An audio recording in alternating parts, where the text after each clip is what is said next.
We shall commence this module by discussing the economy of India in brief. The economy of India is neither public nor private, but involves a blend of both of these sectors. Public sector or the government is required to guide, correct and supplement the private sector.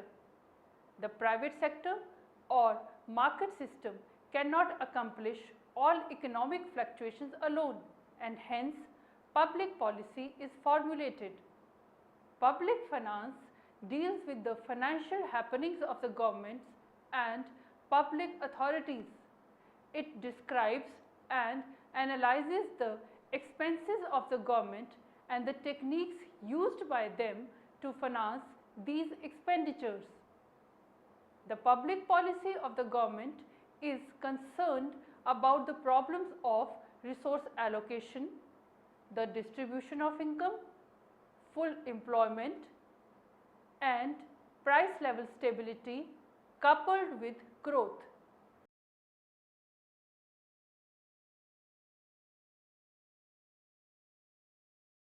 After studying this module, you shall be able to know about the importance of public policy, learn about the concept of public goods, identify the needs for provision of public goods, examine the causes of market failure in case of public goods and analyze the provision of public goods. Firstly, we will start the topic by understanding that why there is a need for public policy. The need for public policy is because of certain reasons which I am going to cite now. First of all, to provide a perfectly competitive factor and product market for private sector to attain efficient resource use. Secondly, in case of imperfect markets also, the government intervention is required. Thirdly, government also provides a legal structure that helps in the protection and enforcement of market arrangements and exchanges. Fourthly, certain goods such as public goods cannot be provided for through the market systems and hence require government intervention. And lastly, to secure objectives such as high employment, price stability and economic growth, we need public policy. Next, let us discuss the functions of public policy.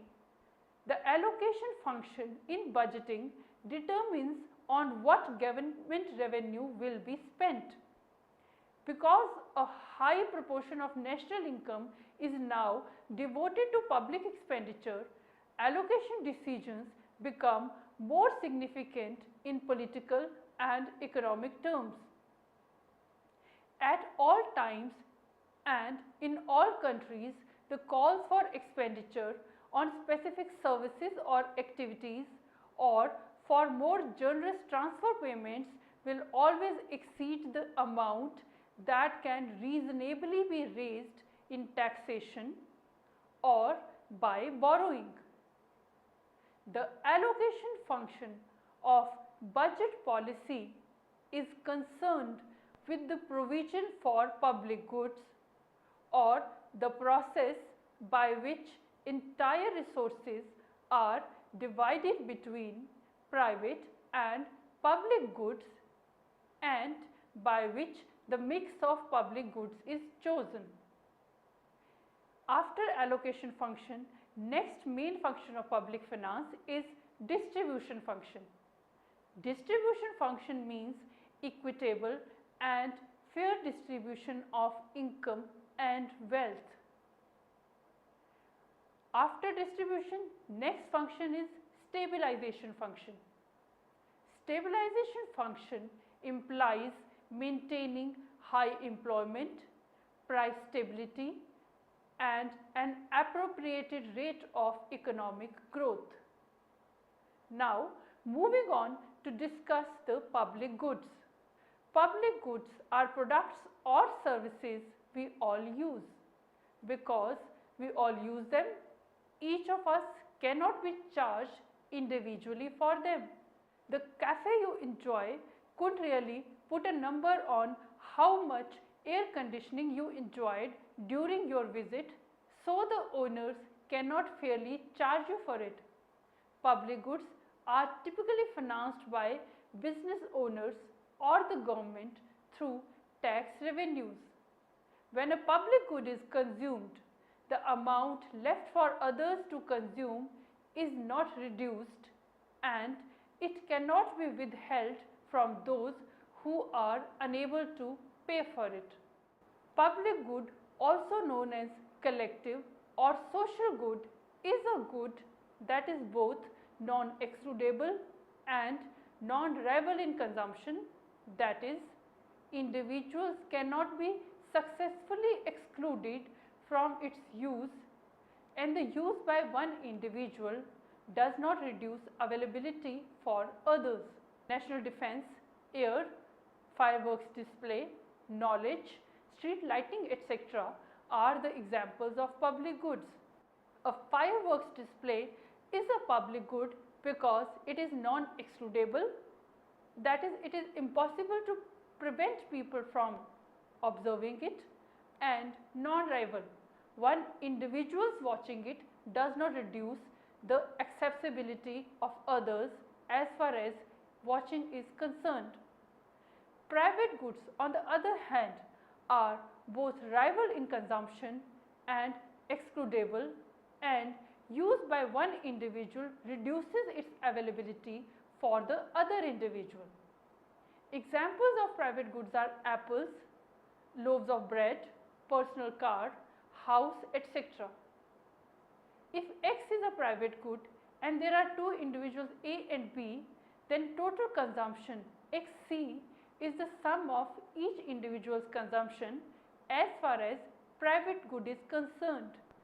That is, in case of a private good, XC will be equal to XA plus XB. In case of public good, G, each individual A and B may consume all of the good.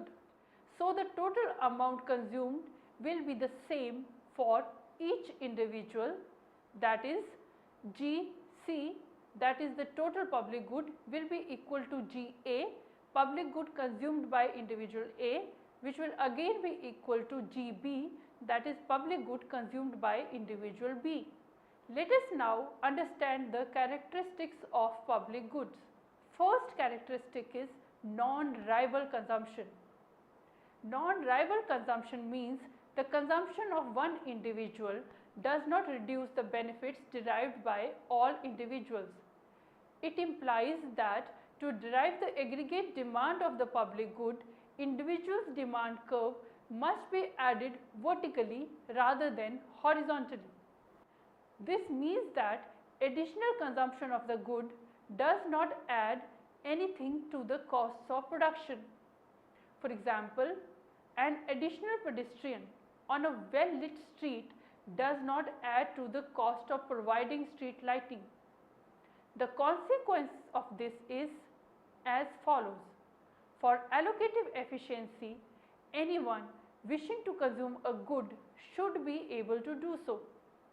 However, charging for a public good means that some people wishing to consume the good will not choose or will not be able to do so. Hence, for maximum welfare, the price of public good should be zero. This means that public goods cannot be produced privately, since any profit is incompatible with the allocative efficiency. Next characteristic is non-excludability. It implies that if the good is provided, one individual cannot deny other individuals' consumption of the good. This means that it is not practical to exclude people who do not pay for a good from the benefit of receiving the good. Again, street lighting is a good example. It is impractical to set tall barriers around well-lit streets and charge people to walk down them. Other examples are defense and clean streets. Both of these are provided for everyone and everyone benefits from them regardless of who's pay for it. For example, NHS service and civil defense in United Kingdom is considered to be a public service being non-excludable, because when government spends money on civil defense, it brings protection and safety to the society or individual regardless of their contribution or non-contributions to the society. As they are non-excludable, therefore entry fee cannot be charged. These are provided free, and to exclude individuals would be very costly and impossible to stop once it has been provided. Now we will discuss the need for public provision of public goods. Public goods cannot be provided through the market system, that is, by transactions between individual consumers and producers. Public policy or budget policy of the government is required to produce these goods. There are two reasons why government is required for allocation of resources in providing public goods. First is market failure. This occurs when there is an efficient allocation of resources in a free market. Market failure can occur due to a variety of reasons such as monopoly, negative externalities, and public goods. Types of market failure are: firstly, if there are positive externalities, that is goods or services which give benefits to third party. For example, less congestion from cycling. Negative externalities are goods and services which impose cost on third party. For example, cancer from passive smoking. Next is merit goods. When people underestimate the benefit of a good, for example, education. Demerit goods, when people underestimate the costs of a good, for example, smoking. Public goods are goods which are non-rival and non-excludable, for example, national defense, police, etc. Monopoly power, when a firm controls the market and can set higher prices. Inequality, which means unfair distribution of resources in free market. Factor immobility, for example, a geographical or occupational immobility. Agriculture. Agriculture is also subject to market failure quite often due to volatile prices and externalities. These were various examples where market failure could occur. Market failure describes a situation where in any given market the quantity of a product demanded by consumers do not equate to the quantity supplied by the suppliers. The allocation of public goods by a free market is not efficient and thus leads to market failure. The existence of market failure is often the reason for government intervention in a particular market. The basic reason for market failure in the provision of public good is that the benefits of public goods give rise and are not limited to one particular consumer who purchases the good but become available to others as well. The market economy under certain conditions helps to secure an efficient use of resources in providing for private good, but in case of public goods it cannot function effectively since public goods have two main features, that is non-rivalry and non-excludability. First of all, let us discuss market failure due to non-rivalry, also known as non-rival consumption. Social goods, another name for public goods, are those goods for which consumption is non-rival. That is, they are goods where the consumption benefits does not reduce the benefits derived by the others. The same benefits are available to all and without mutual indifference. Efficient resource use requires that price equals marginal cost, but in this case marginal cost is 0 and so should be the price. In case of a public good like bridge which is not crowded, individual A's crossing will not interfere with that of B. Charging a toll would be quite feasible, but so long as the bridge is not heavily used, the charge would be inefficient since it would reduce the use of the bridge, the marginal cost of which is 0. But though the marginal cost of admitting additional user is 0, the cost of providing the facility is not. The cost must be covered somehow and it must be determined how largely a facility should be provided.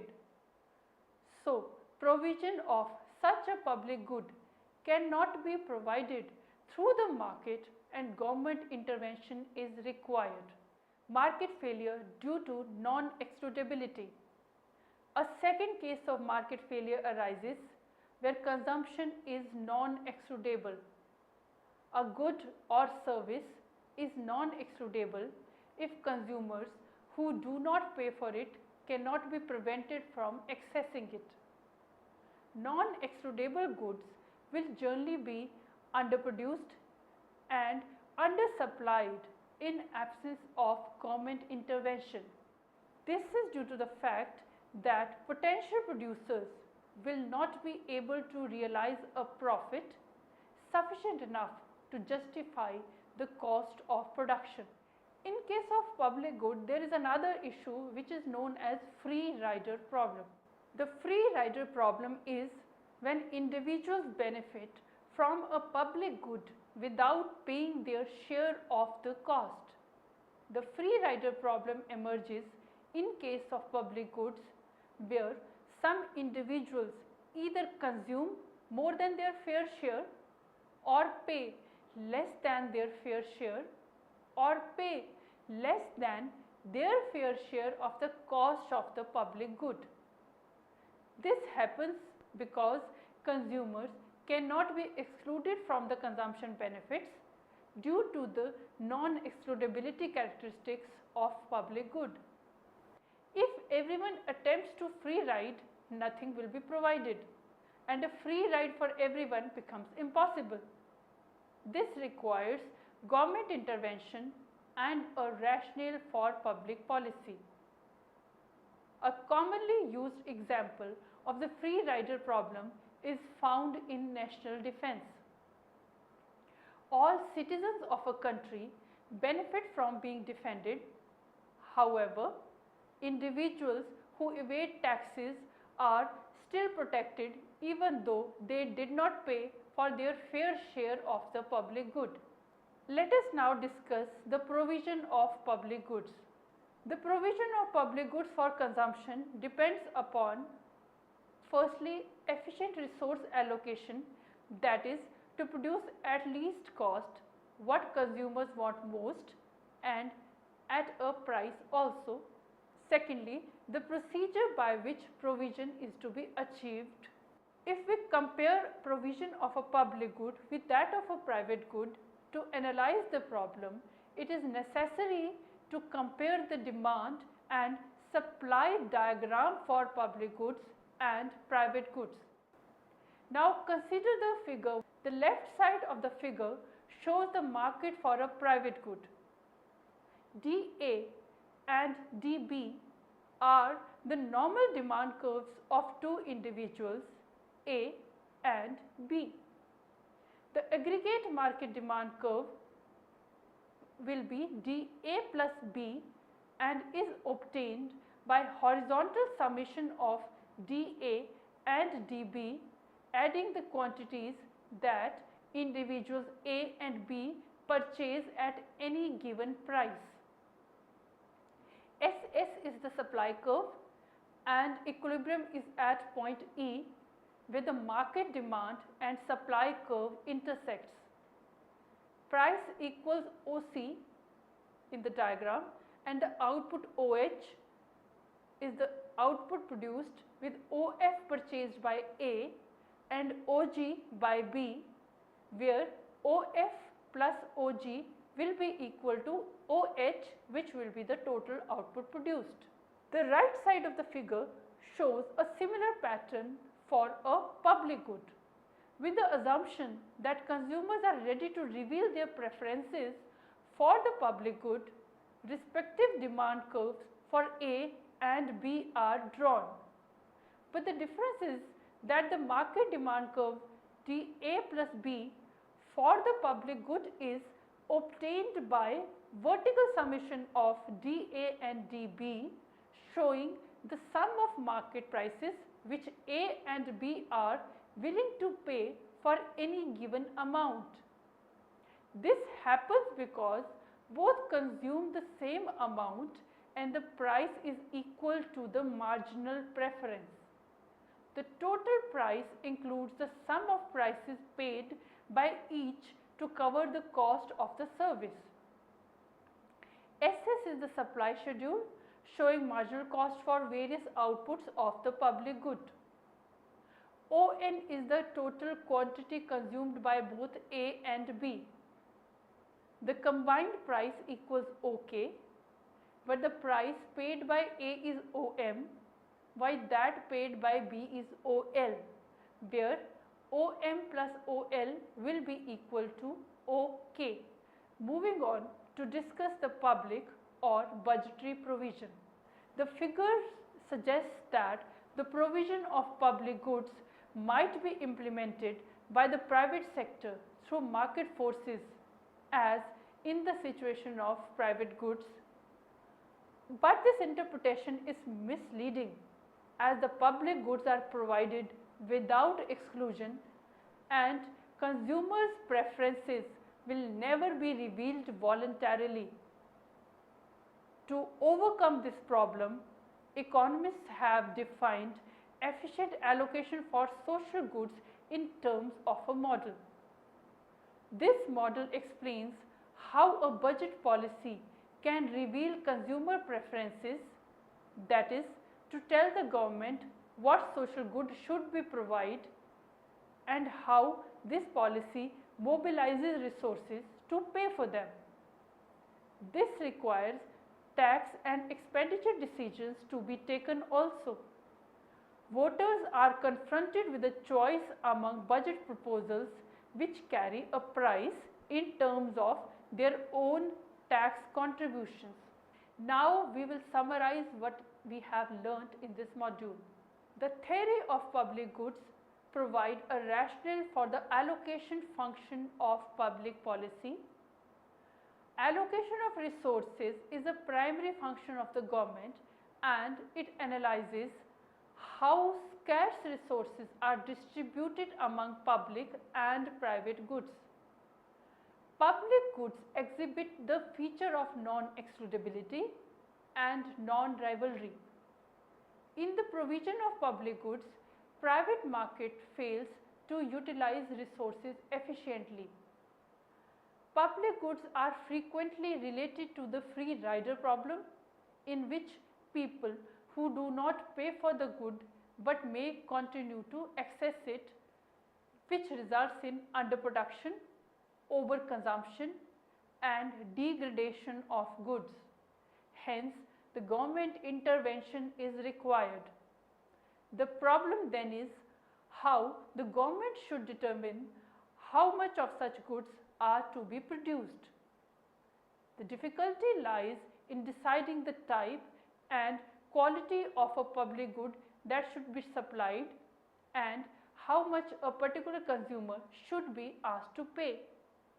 In case of private goods, consumers pay for the benefits received, but the problem in case of public good is how these benefits are valued. Individual consumers have no reason to reveal to the government how highly they value the public service. To serve as an effective mechanism of preference evaluation, voting process on tax and expenditure decisions could be taken. Thank you.